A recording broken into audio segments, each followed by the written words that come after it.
시험 기간이라서 여러분들 숙제 못 내는 친구들이 있는데 시험 기간은 선생님 인정해줘요. 시험 기간은 숙제 안 내도 감점 없으니까 일단 시험 보는 거에 집중하시고 수업은 수업대로 들으면 좋겠습니다. 아시겠죠?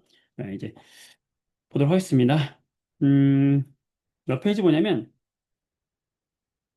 지난 시간에 했던 내용 중에서 질문할 거 있을까? 질문 그렇게 크게 없을 것 같은데 열 평형에 관련돼 가지고 우리가 크게 질문은 없을 것 같아요. 여기 문제에서는. 자, 한번 보면 140쪽을 한번 보도록 할게요. 140쪽에 보면 자, 문제를 가지고 복습을 한번 해보도록 할게. 우리가 온도라고 하는 건 뭐다? 단순히 그냥 뜨겁고 차가운 정도를 나타내는 뭐야? 숫자야, 숫자, 수치. 수치 값으로 온도다라고 이야기하는 거고, 결국에 이 온도라는 말이 나오면 이건 뭐하고 연관시켜야 돼, 무조건? 시준아, 뭐하고 연관시켜야 되지? 바로 여러분, 입자의 운동과 연관시키는 거예요. 온도가 높으면 입자 운동이 빨라지는 거야. 만약에 입자 운동이 멈춰버렸다. 지금까지 입자 운동을 멈출 수 있는 온도까지 내린 적은 없어요, 우리 인간이. 그러니까 입자들은 조금이라도 움직이고 있어. 그 조금이라도 움직이는 녀석이 있으면 온도는 조금이라도 있는 거야. 알겠어요? 그래서 입자 운동이 0이 된다는 건 아직은 불가능한데 굉장히 느리게끔 만들 수 있는데 거의 몇 도냐면 이론적으로는 마이너스 273도가 되면은 입자 운동이 0이 되긴 하는데 어쨌든 따라서 이 가와 나와 다가 있을 때 입자 운동이 지금 가가 제일 빠르니까 온도도 누가 제일 높다? 가가 제일 높은 거야. 물론 같은 물질일 때 얘기해요. 이건 지금 같은 물질일 때 같은 물질이 입자 운동이 이럴 때 하는 얘기예요. 그래서 따라서 온도가 높은 건 누구예요? 가가 되는 것이고 운동 누가 활발해요? 가가 제일 활발한 것이고 온도는 나가 높죠. 열을 얻으면 입자 운동이 둔해지는 게 아니라 어떻게 되는가? 더 입자 운동이 활발해져야 되겠지. 첫 번째, 우리가 온도라고 하는 것은 입자 운동과 무조건 연관시킬 수 있다라는 거 생각하면 되겠고, 그다음에 두 번째, 우리가 열의 이동하는 방식에 크게 세 가지가 있다고 그랬죠? 뭐뭐뭐가 있어요? 써보세요, 여러분들. 자, 열이 이동하는 방식에 세 가지가 있어. 뭐하고 뭐하고 뭐가 있다? 전도가 있고, 대류가 있고, 잠깐, 요거 아직 안 했나? 잠깐만요. 선생님, 이거 한 줄 알았네. 했죠? 했지? 했네, 그죠? 어, 143쪽, 143쪽까지 하라고 했다. 오케이. 했지? 음, 대답이 없어가지고, 여러분들이. 그렇지. 서연아, 대답 한번 해봐. 여러분들 뭐뭐 있어요? 전도, 대류, 복사가 있다 그랬어. 자, 전도는 여러분 어떤 물질에서 하는 열의 이동이죠? 써봐. 전도는 어떤 물질에 하는 이동이죠? 어디에서? 고체가 하는 거고. 대류는요? 대류는 누가 하는 거지? 시유라, 정재야. 써봐요. 대류는 액체나 기체에서 하는 거고, 복사는 이런 입자의 도움이 없이 되는 거죠. 따라서 3번 문제를 보면, 이렇게 금속에서 열의 이동이다. 금속은 뭐야? 금속은 고체니까, 이 이동 방식은 뭐다? 전도구나. 전도는 어떻게 되는 거예요? 입자들이 직접 이동하는 게 아니라 열을 받으면 입자가 움직일 수 있어요. 그럼 옆에 있는 애가 너 가만히 좀 있어. 왜 이렇게 움직이니? 하면서 이 진동이 전달되는 거야. 입자에 뭐가 전달되는 거야? 운동이 전달하면서 열을 이동시켜 주는 게 뭐다? 전도 방식이죠. 따라서 전도에 의한 이동이다. 주로 고체에서 일어난다. 온도가 높아지면 입자 운동은 활발해진다. 이웃한 입자에 차례대로 전달된다. 자, 난로를 켜서 방 전체가 따뜻해지는 건 따뜻한 공기가 위로 올라가서 순환하는 대류에 대한 설명이죠. 따라서 5번이 틀린 거지. 그치? 잘했어. 자, 5번을 보게 되면 찬물과 따뜻한 물이 있다. 차가운 물은 어떻게 된다? 아래로 내려온다. 따뜻한 물은 어떻게 된다? 위로 올라간다. 자, 액체죠? 뭐예요? 대류. 따뜻하면 올라가고 차가우면 내려간다. 입자가 직접 이동하는 거죠. 입자가 직접 이동하는 거야. 따뜻해지면 난 직접 들고 올라갈게. 차가워지면 난 직접 들고 내려갈게. 대류, 직접 이동한다. 뜨거운 물은 위로, 찬물은 아래로. 이웃한 입자에 전달되는 게 아니라 입자가 직접 전달되는 거, 직접 들고 이동하는 거기 때문에 틀렸어요. 바닥만 가열해도 물 전체가 데워지는 거, 전체가 데워진다. 대류는 중요한 게 뭐냐면 전체가 되어진다 이런 말이 있으면 대류예요. 전체가 되어진다. 그렇지? 잘 듣고 있는 거죠? 여러분들이 대답을 안 해주면 선생님이 잘 듣는지 안 듣는지 몰라. 잘 듣고 있는 거지, 여러분? 대답해주는 친구들만 잘 듣고 있는 건 아니겠죠? 자, 6번의 별표. 자, 열을 전달하는 방식인 전도, 대류, 복사를 이 예시를 통해 찾는 건데, 자, 전도는 입자는 가만히 있고 전달되는 거야. 그럼 사람은 가만히 있고 사람이 책을 전달해 주는 거야. 바로 나. 책을 뒤로 건네준다. 사람은 가만히 있잖아. 전도는 뭐야? 나. 대류는요? 직접 들고 가는 거야. 다. 복사는요? 열만 이동하는 거야. 책이 열이야. 가가 되겠죠. 이렇게 해서 우리가 답은 3번. 다와 같은 방법은 뭐야? 대류야. 그럼 대류 찾아라. 3번. 방 전체가 시원해진다. 전체 세팅을 일부러 막았어요, 선생님이. 전체 세팅 열어줘요? 열어줄까?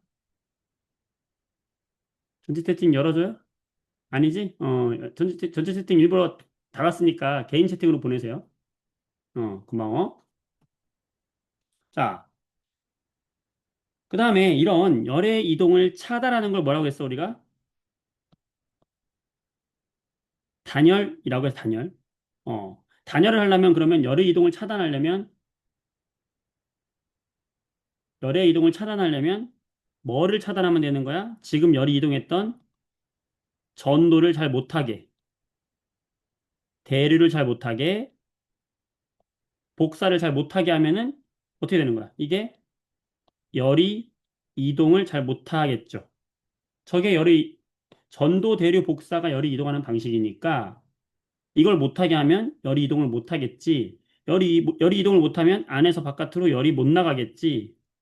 전도, 대류, 복사를 차단하면 되는 거야.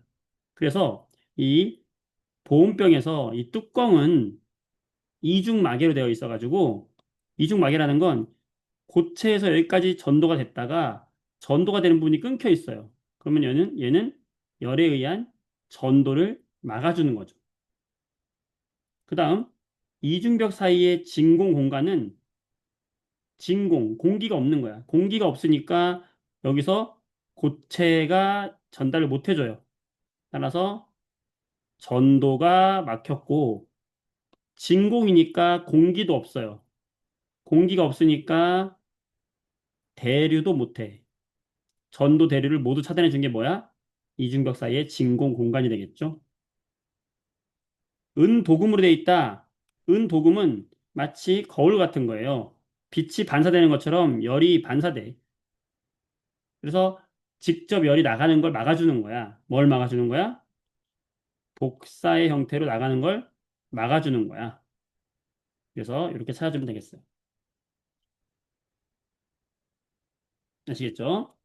됐습니다. 이렇게 해서 정리를 해보고요. 자, 143쪽에 보면, 자, 2번 문제를 볼게요.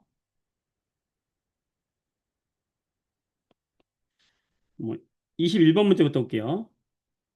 뭐와 관련된 거예요? 열 평형과 관련된 거지. 열 평형은 뭐라고 그랬어? 따뜻한 물이 찬물한테 뭐를 줘요? 열을 줘서 둘의 온도가 같아지는 상태. 이때를 우리는 뭐가 이루어졌다? 둘이 열 평형이 이루어졌다. 그러면 따뜻한 물체는 온도가 떨어지면서 그쵸? 입자 운동이 점점 둔해지겠죠. 찬물은 점점 열을 얻었으니까 나는 입자 운동이 어떻게 돼? 활발해지겠지. 그러다가 둘이 평형을 이루겠죠. 따라서 달걀과 찬물의 입자 운동의 변화, 달걀은 식으면서 입자 운동이 느려질 것이고 찬물은 따뜻해지면서 입자 운동이 활발해질 것이다. 8분 후에 온도가 같아지는 까닭은 열의 이동과 관련지어라. 따뜻한 어디에서 달걀에서 어디로 찬물로 뭐가 이동한 거야? 열이 이동해서 뭐에 도달했다? 열 평형에 도달했다. 이런 말이 들어가면 되겠어. 됐어요? 자, 여기까지는 뭐 잘 될 거야. 자, 2번 문제를 보면 물이 든 수조에 삼각 플라스크를 넣었더니 수조 속의 물의 온도가 이렇게 변했대요. 자, 지금 이 온도 변화는 뭐의 온도 변화야? 수조 속에 있는 물, 이 수조 속에 있는 이 물의 온도 변화라는 거야. 근데 보니까 수조 속에 있는 물의 온도가 올라가고 있네? 그 얘기는 뭘까? 요 삼각 플라스크에서 있는 물이 누구한테 수조에 있는 물한테 뭐를 줬기 때문에 열을 줬다는 얘기예요. 그러면 누가 어디에 있는 물이 온도가 처음에 높았을까? 당연히 삼각 플라스크에 있던 물의 온도가 높았겠죠. 그럼 삼각 플라스크에 있는 물의 온도는 25도, 열평형이 되는 온도보다 높았을 것이고 점점 낮아지다가 열평형이 됐겠지. 그러면 삼각 플라스크 속의 온도 변화 어떻게 되겠어요? 점점 떨어지다가 5분 뒤에 열평형이 되겠죠. 답은 2번이 되는 거. 되겠죠? 질문 있어요? 없죠? 자, 여기까지는 그래도 열에서 할 만한 내용들이야. 자, 오늘 하는 내용이 좀 어려워요. 중요하고 어려워. 열 파트에서 가장 핵심이 되는 곳이기 때문에 잘 집중해서 들어야 돼. 준비됐어요? 자, 준비된 친구들 채팅 보내보세요. 준비됐습니다. 준비됐나요? 네, 준비됐어요, 선생님. 출발! 출발! 예, 예, 예, 예. 달려보자. 준비됐어요. 고맙습니다, 여러분. 준비됐어요. 달려보자. 자, 처음 들어보는 말이 나와요. 여기서 비열과 열팽창. 비열과 열팽창이라는 말이 나오는데, 자, 먼저 우리가 알아야 될 말 중에 첫 번째 뭐가 필요하냐면 열량이라는 게 좀 필요해. 열량. 처음 들어보는 말일 거예요. 도희야, 고마워. 윤성아. 자, 열량이라는 건 뭐냐면 어려운 게 아니야. 열량이라는 건 열, 이 열이야, 열. 양, 열의 양이라는 거야. 열량은 열의 양을 말해요. 예를 들면 이런 거야. 라면을 끓이는데 냄비에다가 물을 받아놓고 여기다가 내가 불을 켜가지고 열을 줄 거야. 그러면은 이 물이 열을 흡수하겠죠? 뭐로부터? 요 열로부터 열을 흡수하겠지. 그 흡수한 열의 양을 열량이라고 한다고. 그때 열의 양의 단위는, 열량의 단위는 뭘 쓰냐면, 킬로칼로리라고 읽어요. 킬로칼로리. 또는 칼로리를 쓰는데, 1킬로칼로리는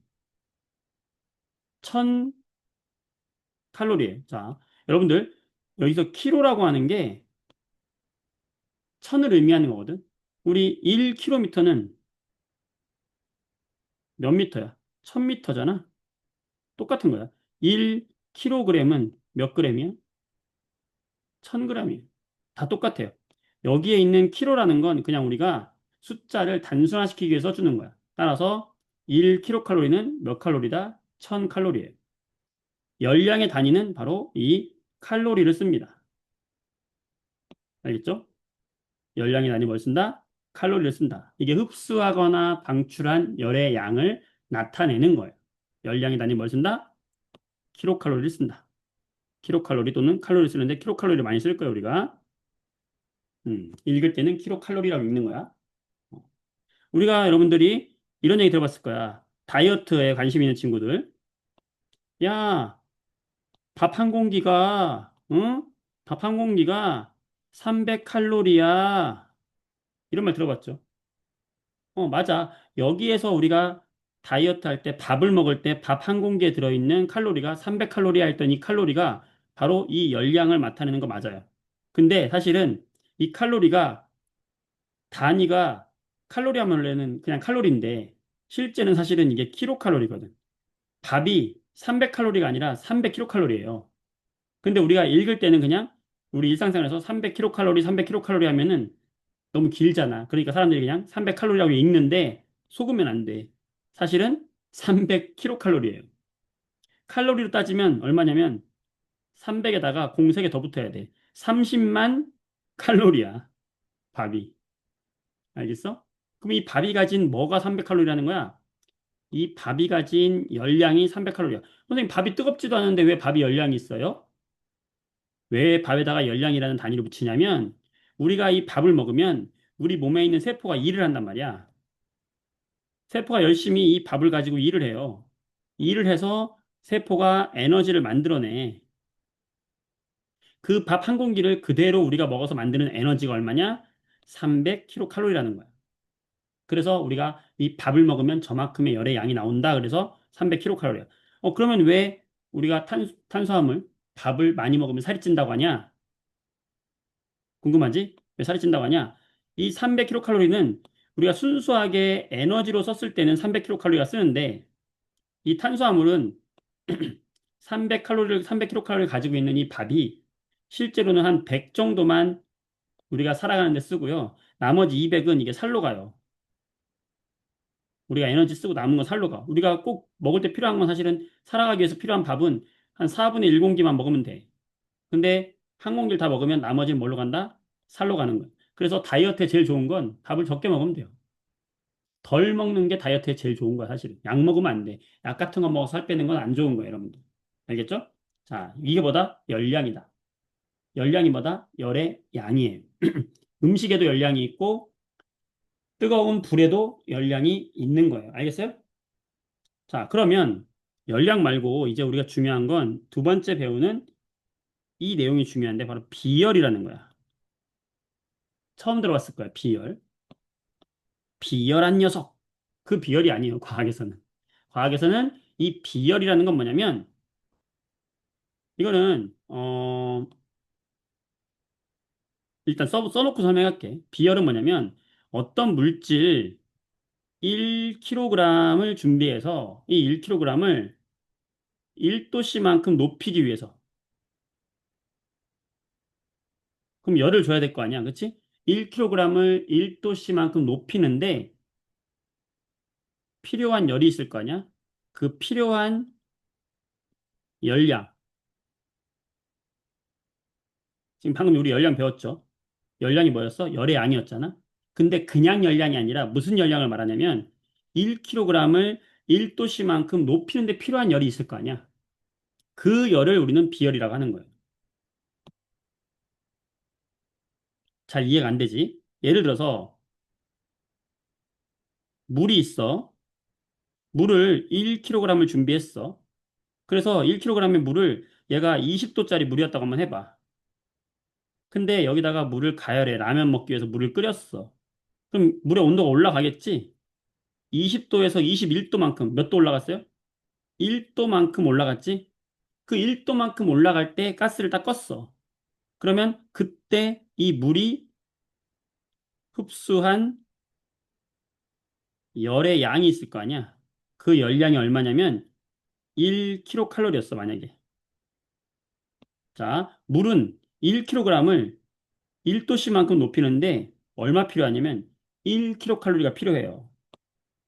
그럼 우리가 뭐라고 말하는 거냐면 물의 비열은 얼마라고 하는 거냐면 1이라고 하는 거야. 자, 1. 비열이 뭔데? 1kg을 1도씨만큼 높이는데 필요한 열의 양이야. 자, 물 1kg을 1도씨 높이는데 얼마 필요했어? 1kcal 필요했죠? 그래서 물의 비열은 1이야. 근데 비열은 단위가 있어요. 단위가 어떻게 되겠어? 1kcal가 필요합니다. 얼마큼을? 1kg을 1도씨만큼 높이는데 그래서 물의 비열의 단위는 킬로칼로리 이걸 퍼라고 그래. 퍼가 뭐냐면 나누기예요, 나누기. 생각해봐, 여러분. 물이 있는데 1kg이 아니라 10kg이야. 그리고 얘가 10도씨였는데 열을 가열해서 열을 줬더니 음, 열을 줬더니 100kcal가 필요했어. 자, 물 10kg을 10도씨만큼 높이는데 100kcal의 열량이 필요했어. 자, 물의 비열 구해볼게요. 자, 비열은 뭐라고? 1kg을 1도씨만큼 높이는데 필요한 열이야. 따라서 비열은 어떻게 구하면 되냐면 내가 흡수한 열량을 뭐로 나눠주면 되냐면 질량과 온도로 나눠주면 되는 거야. 그러면 1kg을 1도씨만큼 높이는데 필요한 열의 양을 구할 수 있죠. 자, 총 들어간 열량이 얼마예요? 100kcal. 근데 질량이 얼마였어? 10이었어. 온도 몇 도 변했어? 10도 변했어. 비열은 그럼 얼마가 나오는 거죠? 1이 나오는 거지. 단위는 뭐야? 킬로칼로리 나누기 킬로그램 도씨. 이걸 단위로 어떻게 써주는 거냐면 킬로칼로리 나누기 킬로그램 도씨. 이 단위를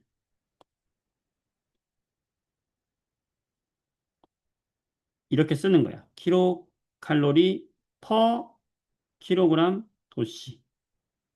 요 퍼가 뭐냐면 나누기 나누기. 따라서 요 단위를 보면 공식을 구할 수 있어요. 어떻게? 흡수한 열량을 질량과 온도로 나눠주면 필요한 열량이 나오는 거지. 킬로그램당 필요한 열량. 자, 보세요. 1kg을 1도씨 올리는데 필요한 열량 얼마였어? 1이었어. 10kg을 10도씨만큼 올리는데 필요한 열량 얼마였어? 100이었어. 똑같은 물이면 비열이 얼마야? 똑같이 1이야. 같은 물질은 비열이 같아요. 1kg을 1도씨 올리기 위해서 필요한 열의 양은 같단 말이야. 근데 물질이 달라지면 이 필요한 열의 양이 각각 다 달라요. 그래서 이 비열은 물질마다 달라요. 그래서 비열은 물질마다 달라. 이걸 뭐라고 하냐면 물질마다 다르다. 이거를 물질들의 고유의 특성이라 그래. 물질마다 다르기 때문에. 물 같은 경우는 비열이 1이에요. 물의 비열을 1이라고 합니다. 이건 기억을 해줘. 물의 비열은 1이야. 알겠어? 물의 비열은 1이에요.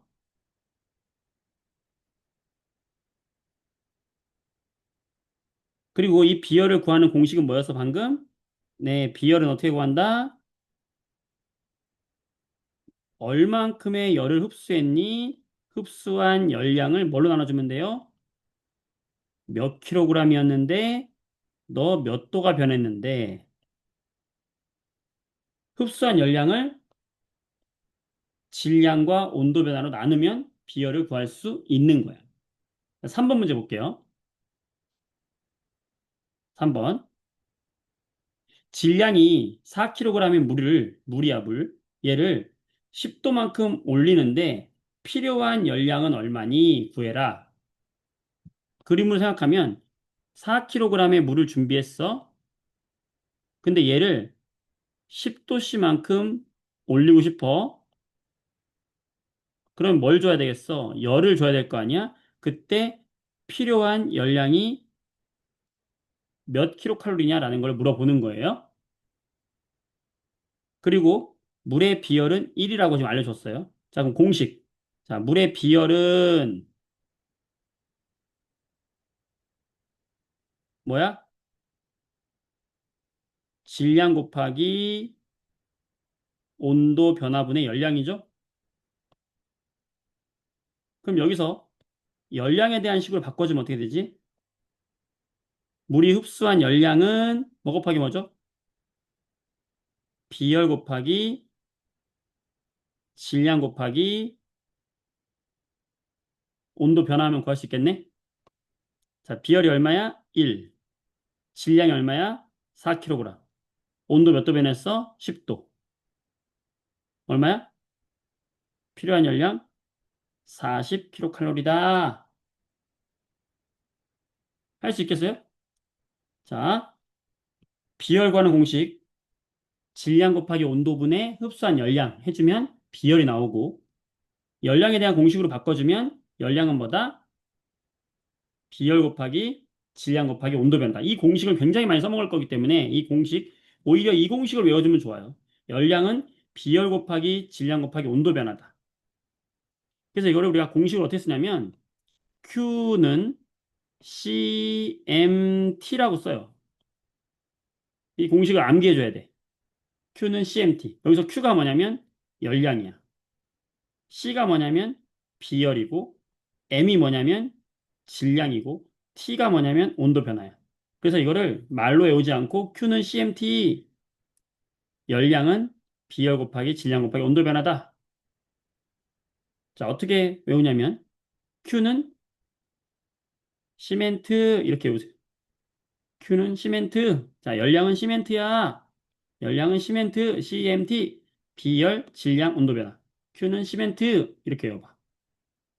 이 공식 하나만 있으면 비열 문제가 한 80%는 쉬워져요. 왜냐면 이 네 가지 중에서 열량, 비열, 질량, 온도 중에서 세 가지를 알려줘. 비열 알려주고, 질량 알려주고, 온도 알려줘. 그리고 열량 구하라고 한단 말이야. 이런 식으로 우리가 구하기 때문에 비열을 알면 돼요. 자, 4번 문제 봐봐, 4번. 이런 문제는 이제 공식으로 풀어볼게, 4번. 뭐, 질량 어쩌고 나오고, 온도 어쩌고 나오고, 열량 어쩌고 나온다. 그럼 무조건 무슨 공식을 쓴다? Q는 시멘트 공식을 쓴다. Q는 CMT. 자, 봐봐. 여기서 Q가 뭐예요? 열량인 거 알아야 되고, 열량은, 자, C는 뭐야? 비열인 거 알아야 되고, M은 뭐야? 질량인 거 알아야 되고, T는 뭐야? 온도 변화라는 걸 알아야 돼요. Q는 CMT. 자, 그러면 지금 보세요. 문제에서 주어진 게 질량 나왔죠? 질량 나왔어. 질량이 얼마래? 4. 온도 나왔죠? 몇 도 높이는 거? 10도 높인데. 온도 나왔죠? 10.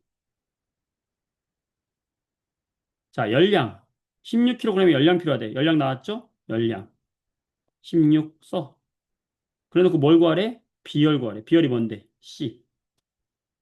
답 나왔잖아. 그러면 C, 비열은 뭐분의 뭐야? MT분의 Q라고 할 수 있고, 문제에서 주어진 질량 4, 온도 변화 10, 흡수한 열량 16.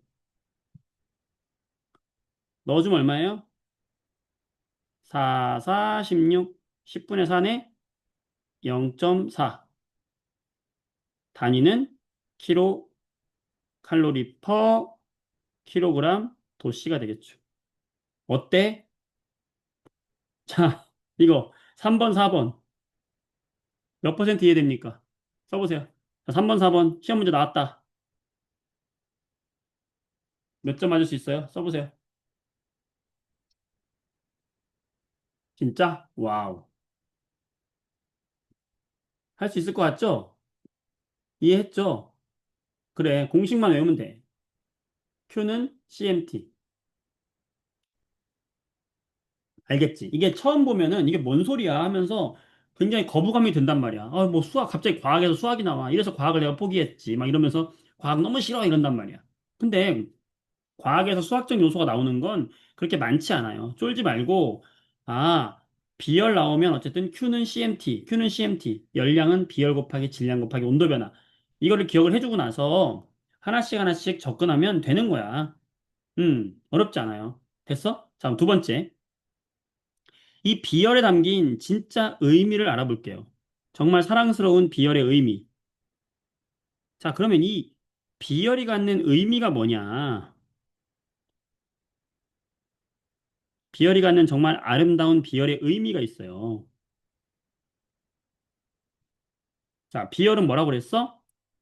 비열의 정의. 비열은 어떤 물질이 있을 때 이 물질이 1kg을 1도씨만큼 높이기 위해서 그때 이 얘가 흡수해야 되는 필요한 열의 양을 이 열의 양을 뭐라고 하는 거야? 비열이라고 하는 거였죠. 잠깐 생각해 보자. 비열이 크다라는 말은 자, 상대적으로 비열이 크다라는 말이 있다고 생각해 봐. 자, 여기에 지금 뭐가 있냐면 물이 있어. 우리 물의 비열은 얼마냐면은 물의 비열이 항상 기준이 라고 있죠? 1이라고 그랬어. 물의 비열이 1이야. 자, 물의 비열이 1이라는 거에 진짜 의미를 생각해 보세요. 진짜 의미가 뭐야? 물은 1kg을 1도씨만큼 올리는데 1kcal 필요하다는 뜻이죠.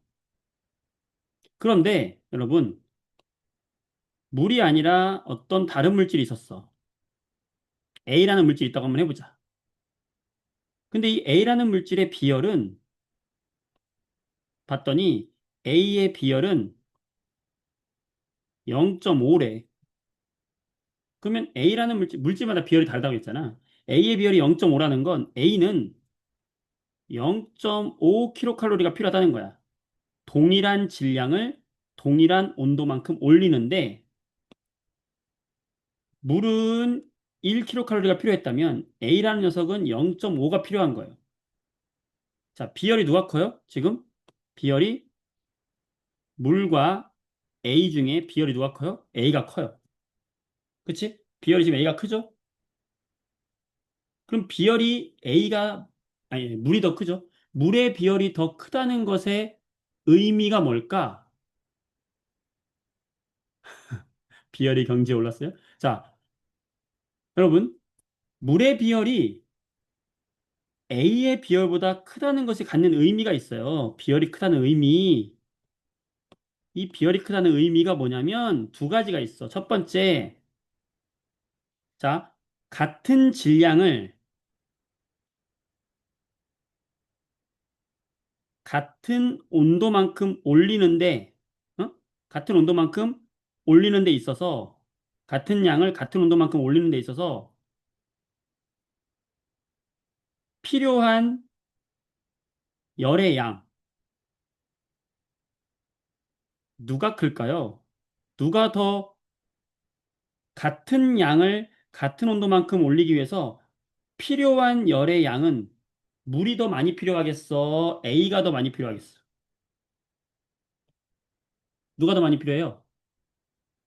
비열의 경지에 오른 친구. 누가 더 많이 필요할 것 같아요, 여러분? 봐봐. 물의 비열은 1이야. A의 비열은 0.5야. 그 얘기는 뭐냐면 물은 1kg을 1도씨 올리는데 1이 필요해요. A는 1kg을 1도씨 올리는데 0.5가 필요한 거잖아.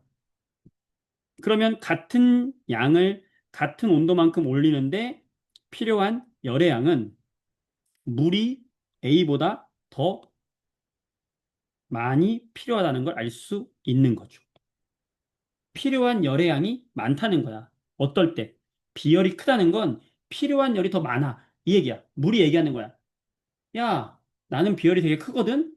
너네들하고는 달라. 나를 데우려면 더 많은 열을 줘야 돼. 이 얘기하는 거야. 응? 여러분. 여기 물이 있잖아요. 여기 물이 있는데, 물은요, 이 세상에 있는 많은 물질들 중에서 물의 비열이 다른 물질의 비열보다 큰 편이야. 대부분 물이 제일 커요. 알겠어요?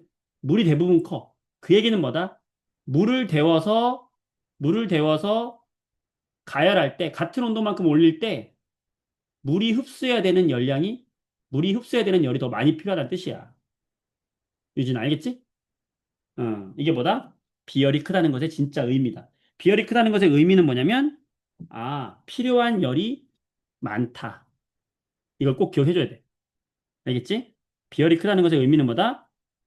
필요한 열이 많이 필요하구나.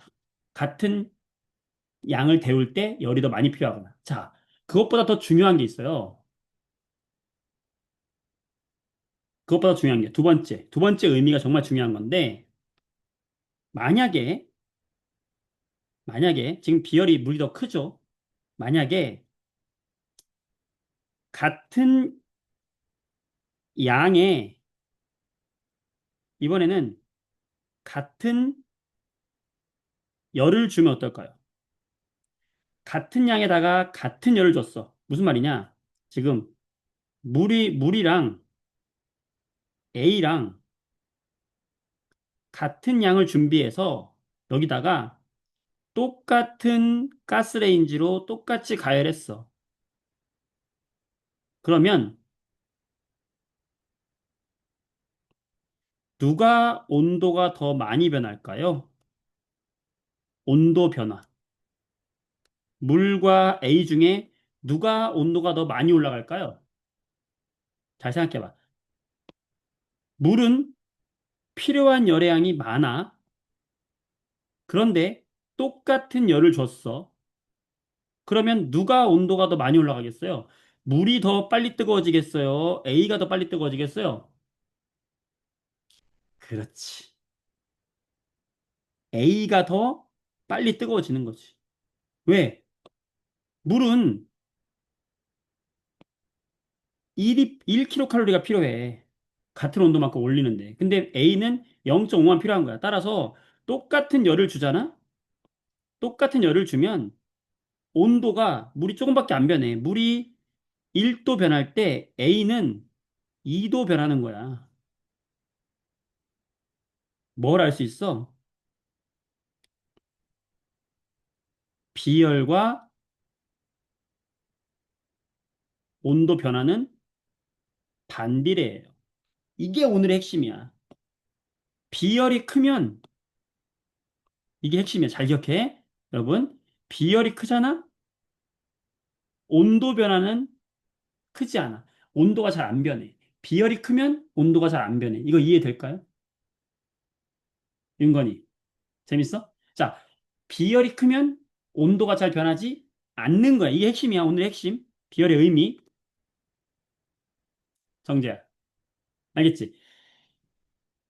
비열은 두 가지 의미가 있는데 내가 비열이 상대적으로 크다라는 말은 똑같은 양을 온도를 올리기 위해서 필요한 열이 더 많다는 말도 되고 반대로 말하면 똑같은 열을 주면 온도가 잘 변하지 않는다는 말도 되는 거야. 자, 비열이 크다는 말의 의미를 압축해서 이야기하면 첫 번째, 비열이 크다는 건 필요한 열이 그만큼 더 많이 필요하다라는 말이고 두 번째, 온도가 잘 변하지 않는다. 온도 변화가 작다는 거야. 온도 변화가 작다는 건 뭐냐면 서서히 뜨거워지고 식을 때도 천천히 식어요. 비열이 크다는 건 비열이 크면 서서히 온도가 올라가고 서서히 식어요. 자, 근데 여러분, 우리 주변에 비열이 가장 큰 물질이 뭐냐라고 물어보면 물이야, 물. 우리 주변에서 보는 물질 중에서 여러분이 우리 주변에서 보는 물질 중에서 비열이 가장 크다. 비열이 가장 큰 물질을 뭐라고 생각하면 되냐면 바로 물이라고 생각하면 돼. 우리가 옆에서 마시고 있는 이 물이란 말이야. 물의 비열이 큰 거야. 다른 물질보다. 그게 무슨 말인지 알아? 자, 물의 비열이 커요. 저기 선생님 여기 배경에 지금 물 보이지? 물 여기 물. 물 많지? 여기 어디게? 윤유라. 어딘지 알아요? 여기 아는 사람. 맞추면 내가 칭찬해 줄게. 이거, 자, 힌트. 아, 힌트 여기 놀이공원이야, 놀이공원. 일본에 있는 놀이공원이. 유니버설 스튜디오라고 일본에 있는 우리 롯데월드 같은 데거든. 근데, 서현이 맞췄어. 자, 근데, 여기 물이 많잖아. 자, 여러분, 여기 물에 지금 햇빛이 쫙, 햇빛을 켜볼까? 햇빛을. 햇빛을 지금 켜보려 했더니 전등이 지금 없어. 자, 물에다가 햇빛을 막 강하게 켰어. 기다려봐. 켜보자. 또 실제처럼 또 보이게 하기 위해서 또 물에다가 햇빛을 가해봐야 돼. 음. 자, 선생님이 태양을 가져와 볼게. 자, 태양을 가져와서 태양 등장. 자, 불에다가 햇빛을 쫙 가했어. 너 왜 안 되니? 야, 대라. 잠깐 기다려봐. 됐다. 야! 지금 이게 선생님이 지금 이거 배경을 꺼놔서 그래. 배경을 좀 하고 싶은데. 자, 보여라 배경. 오케이. 오, 뭔가 CG 같아요. 자, 물에다가 어떻게 보이는 거야? 일동말동. 자, 물에다가 이렇게 어떻게 해야 돼? 야, 손을 떼니까 다시 사라져. 이거 불을 끄면 저 배경이 사라진단 말이야. 오케이. 물에다가 이 불빛을 쫙 태우면은 어떻게 되겠어요, 여러분? 저 물이 데워지겠지. 그런데 물이 빨리 뜨거워질까요? 서서히 뜨거워질까요? 서서히 뜨거워진단 말이야. 왜? 이유가 뭐예요? 비열로 설명해봐요. 물의 비열이 크기 때문에 작기 때문에. 비열이 크기 때문에. 자, 여러분, 우리 몸의 70% 이상이 물로 돼 있어요. 그 얘기는 우리가 햇빛을 막 많이 받아. 햇빛을 많이 받아. 그러면 우리 몸의 온도가 금방 올라가야 되는데 우리 몸에 물이 많지. 그러니까 온도가 잘 올라가, 안 올라가? 안 올라가. 우리가 더운 곳에서도 더워 죽지 않는 이유가 뭐다? 우리 몸에 물이 많아서. 왜? 비열이 물이 크기 때문에. 와, 우리 삶이 과학이란 말이야. 알겠어? 자, 그 다음에 또 뭐 갖고 와야 돼. 빨리 봐.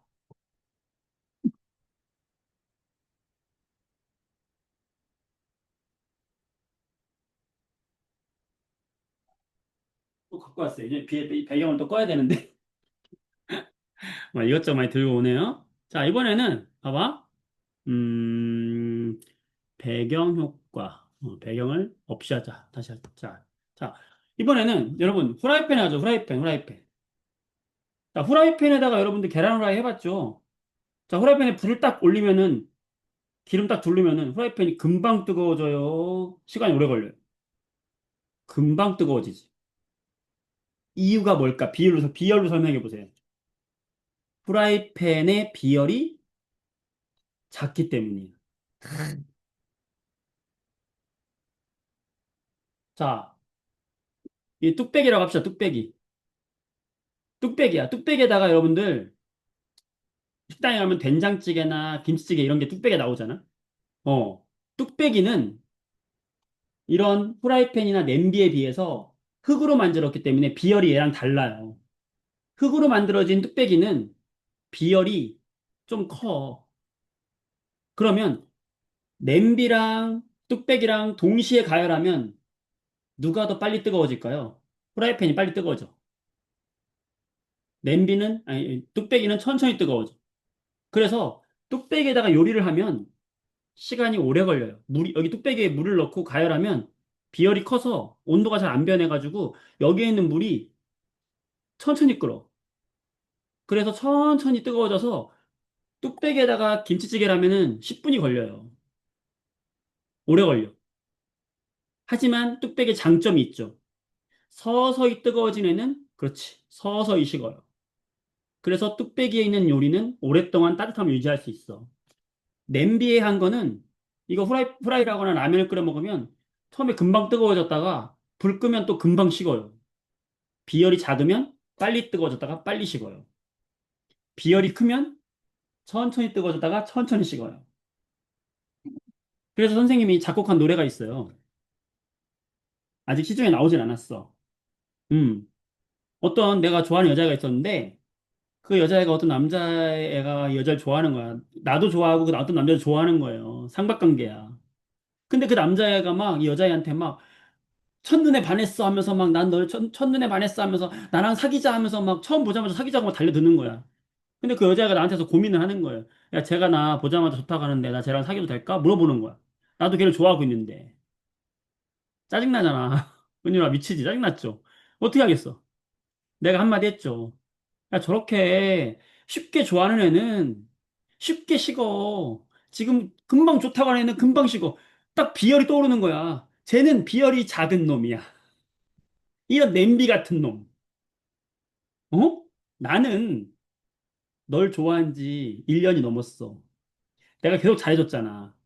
뚝배기처럼 잘해줬잖아. 내 사랑은 천천히, 서서히, 오래 간다. 식는 것도 오래 걸린다. 노래 제목, 사랑의 뚝배기. 여러분들, 냄비 같은 사랑은 이거는 금방 뜨거도 금방 식는 거야. 뚝배기 같은 사랑 어때요? 서서히, 오랫동안. 이렇게 우리가 어떤 작사, 작곡, 노래를 짓는다거나 영화를 만든다거나 할 때 과학을 알고 과학적인 사실을 이렇게 인문학과 접목을 시키면 굉장히 뭔가 멋지지 않아요? 남들이 생각하지 못하는 걸 생각하는 거야. 누가 사람을 좋아하는데 거기다가 비열을 갖다 대요. 야, 저 비열이 작은 놈, 비열이 큰 사람. 이거 누가 이렇게 얘기하겠어요? 그치? 그러니까 이렇게 과학적인 것과 인문학적인 소양을 함께 갖춘 사람이 앞으로 미래에 가서 뭐 창작 활동을 할 때 영화를 만들거나 뭘 만들 때도 굉장히 남들이 보지 못하는 시선을 보니까 더 멋있는 생각을 할 수 있는 거죠. 어. 누가 사랑의 뚝배기를 생각하겠어요? 싼셈 말고. 진짜 나 이거 생각했다니까. 내가 시까지 썼어. 사랑의 뚝배기 저 녀석은 냄비 같은 녀석이야. 속지 마라. 금방 좋아했지만 금방 식을 거야. 나는 뚝배기 같은 사람이야. 너를 천천히 좋아했지만 오래 걸리지만 천천히 식을 거야. 평생 갈 거야. 나름 지어놓고 엄청 뿌듯했다는 사실. 음, 비열의 진짜 의미는 이런 거야. 비열이 크면 서서히 뜨거워지지만 서서히 식는 장점이 있어요. 자, 그러면 얘들아, 이게 우리의 날씨에도 영향을 줘요.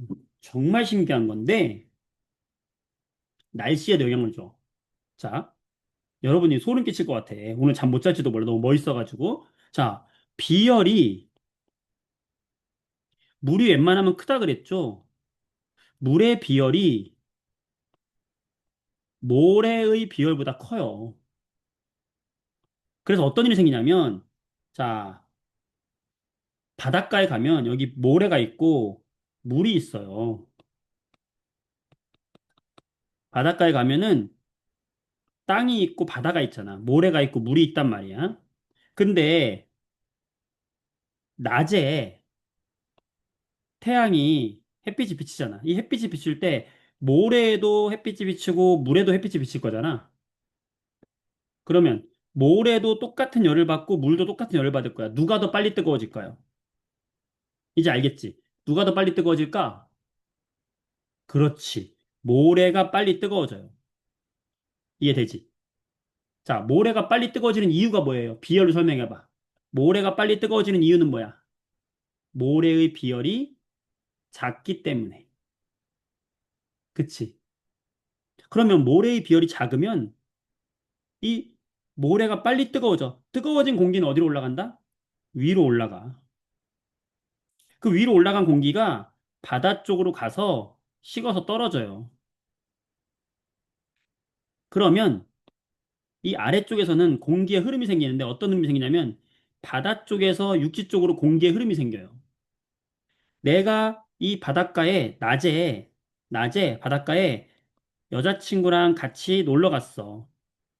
그러면 낮에 바람이 어디서 어디로 불어요? 바람이 바다에서 육지로 불어와요, 바람이. 이런 바람을 뭐라고 하냐면 바다에서 불어오는 바람이다. 해풍이라 그래. 낮에는 바닷가에 가면 바다 쪽에서 육지 쪽으로 바람이 분단 말이야. 그 이유가 뭐 때문이다? 모래의 비열이 물보다 작기 때문에 그래. 바람이 부는 원리도 비열 차이예요. 신기하지? 자, 근데 밤이 돼서 달이 떴어. 이제 태양이 사라졌어요. 태양이 사라지면 또 이제 어떤 일이 생기냐? 느낌 오겠지만 모래의 비열이 작잖아. 빨리 뜨거워진 모래는 밤에는 오히려 빨리 식어요. 냄비처럼. 빨리 식으니까 식은 공기가 어떻게 돼? 아래로 내려와요. 이번엔 육지 쪽에서 내려오는 거예요. 내려오니까 공기의 흐름이 어떻게 생기냐면 낮과는 반대로 생겨요. 이렇게. 그러면서 바람이 이제 어디서 어디로 불러? 육지에서 바다로 바람이 불어요. 육지에서 바다로 바람이 불어. 그래서 밤에는 육지에서 바람이 불어요. 뭐가 불어요? 육풍이 불어요. 와우. 낮과 밤에 바람이 부는 이유까지도 나왔네. 뭐 때문이야? 그렇지. 비열 차이 때문이. 자, 그리고 이게 넓게 보면요. 넓게 보면 뭐랑도 관계 있냐면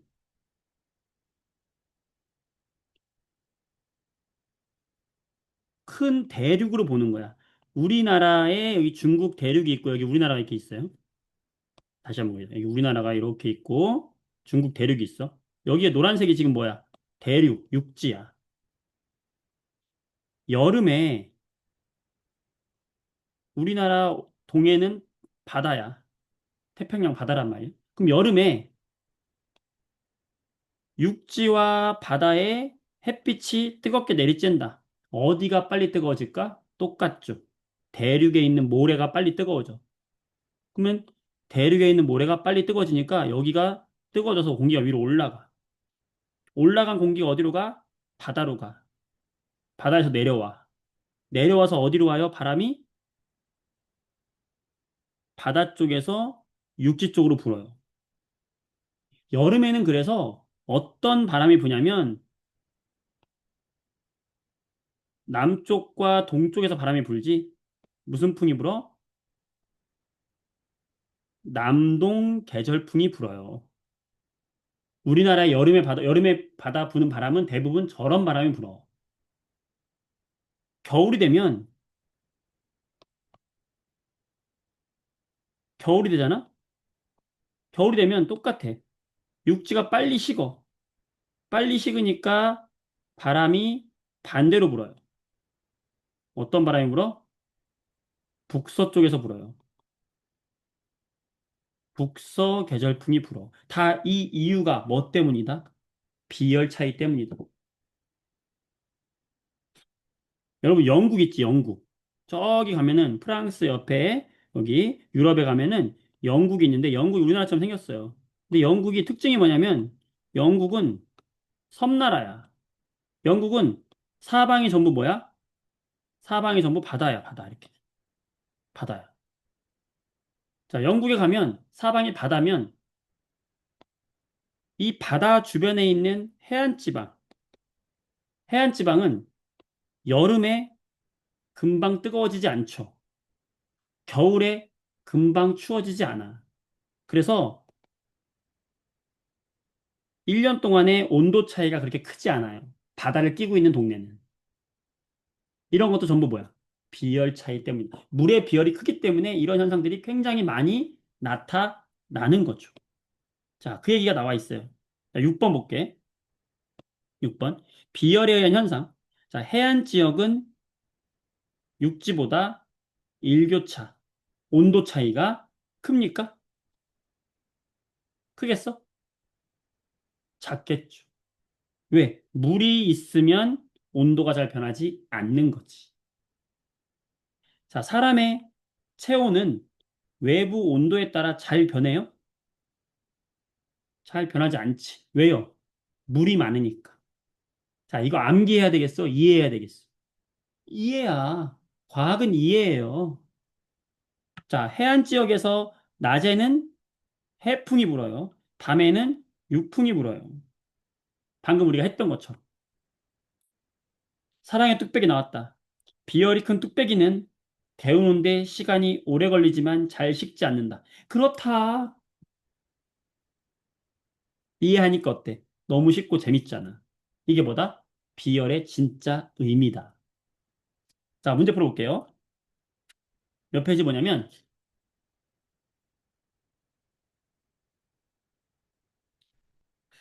151쪽에 4번 볼게요. 151쪽에 4번. 151쪽이 2번부터 봅시다. 151쪽이 2번. 자, 문제가 만약에 이런 식으로 나온다. 뭐, 액체가 몇 킬로그램이 있었다. 몇 킬로칼로리의 열을 가했다. 그랬더니 온도가 이만큼 변했다. 뭐 이런 말이 나왔어. 그럼 무조건 공식 쓰는 거야. 뭐야? Q는 시멘트. 자, 비열을 구하세요. 비열이 뭐야? C죠. 그러면 C에 관한 식으로 바꾸면 어떻게 돼? C는 MT분의 Q. 자, 질량이 얼마예요? 5. 온도 변화가 얼마예요? 7에서 32로 바뀌었으니까 25도. 가해준 열의 양이 얼마예요? 10. 넣어주면 되죠. 끝났죠. 그럼 어떻게 할 거야? 10 나누기 5. 여기 2 남고. 그러면 25분의 2네요. 그럼 100분의 8이네요. 0.08. 3번. 되는 사람만 네 써보세요. 되는 사람만 네 써보세요. 자, 공식으로 구하는 거예요. 되지? 잘했어. 되죠? 자, 3번 볼게요, 3번. 자, 비열을 나타낸 것이다. 물, 콩기름, 알루미늄, 모래, 철의 비열이 있어요. 자, 누구의 비열이 가장 크다고? 물의 비열이 크다고. 물의 비열이 여러분이 알고 있는 물질 중에 제일 크다고 생각하면 돼. 자, 같은 세기의 불꽃으로 같은 시간 동안 가열할 때 온도가 가장 많이 변하는 건 누구냐? 자, 비열과 온도는 어떤 관계에 있었다 그랬지? 비열과 온도 변화는 반비례라고 그랬죠. 누구예요? 누가 온도가 가장 많이 변하겠어요? 비열이 큰 거, 작은 거? 비열이 온도 변화 가장 크려면 온도 변화가 크려면 비열은 어때야 돼? 가장 작아야 되죠. 이해되는 사람? 네, 써보세요. 비열이 작은 것이 온도 변화는 가장 큽니다. 됐죠? 됐지? 좋아요.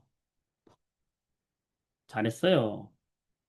자, 이번에는 5번 문제를 볼게요.